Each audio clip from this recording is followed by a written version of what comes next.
So I want to go over the topic of Jonah, the prophet Jonah. Uh, we all pretty much know the story. Uh, Jonah and the big fish, or as we teach kids, Jonah and the whale. Um, and typically, what we get out of this is, Jonah runs from God. Um, God guides him along the way. Uh, has a whole bunch of damage happen in front of him to prove to Jonah that you've got to follow God's decisions um, to go to Nineveh. And so eventually, he does, uh, and the people are spared. Um, but typically, that's what we see is Jonah just running from God. He was just disobeying God. Um, but what we don't typically look at is why was he disobeying God? What exactly was it that God was asking Jonah to do that made him run and put all them sailors on the ship in peril, obviously bringing some of them to the faith along the way. Uh, at the same time, he, when he does this, he jumps into the sea, to spare their lives, trying to kill himself though, just to get away from God. Uh, and then he's swallowed up by the fish and spit out and then he goes to Nineveh. But why didn't he want to go to Nineveh? Uh, he didn't want to go to Nineveh because he didn't believe that the people that God was trying to save were deserving of it.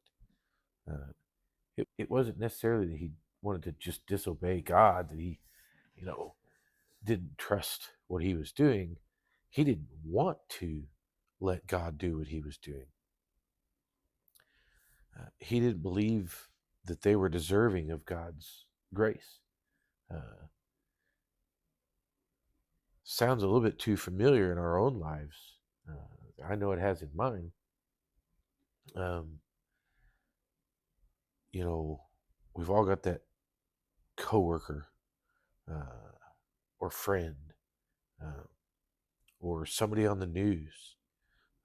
It doesn't matter what it is that we don't feel like they deserve that saving grace from God. You know, when we're begging, we're scared of what's going on in our life, and we're begging God for His mercy and His grace and His correction for our personal problems. Yes, we, by all means, come save me, save me. But when the shoe's on the other foot and we're looking from the outside in at someone else's life that may be affecting yours or not, just like I said, somebody on the news, um, and we're looking at them going, I'm not going to go love them. I'm not going to go lend them a hand. I'm not going to go show them the way. I'm not even going to give them a thought. Uh, aren't we doing the same thing that Jonah was doing? Essentially, just turning away from God, telling him, no, my plan is better than yours, or my justice is better than yours. Uh, but oh my goodness, if it's me, then please come save me, rescue me, give me your grace, but they don't deserve your grace. Uh, are we any better? And you look at the end of the story, and he was mad that the caterpillar ate the leaf. I mean, we we have to look at God and realize that His plan is better than anything we can ever dream of, fathom. Any of our ideas that we come up with in life, they might help us for the moment, the next day or week or year. But if we're not doing this unto God and obeying Him and loving others, serving others, um, glorifying Him along the way, what are we really doing? We're just chasing the whale. And I don't know about you. I want to be in God's good graces. I don't want to see eternity away from Him. So if God instructs me to do something, that's what I'm going to do. I'm going to go chase His will, follow His orders, obey Him.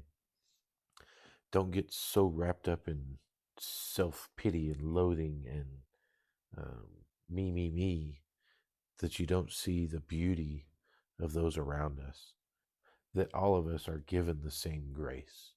You know, we believe on the Lord, we turn from our sin, we chase after Christ, we submit to His will, and shine light to the world for others. That's the goal.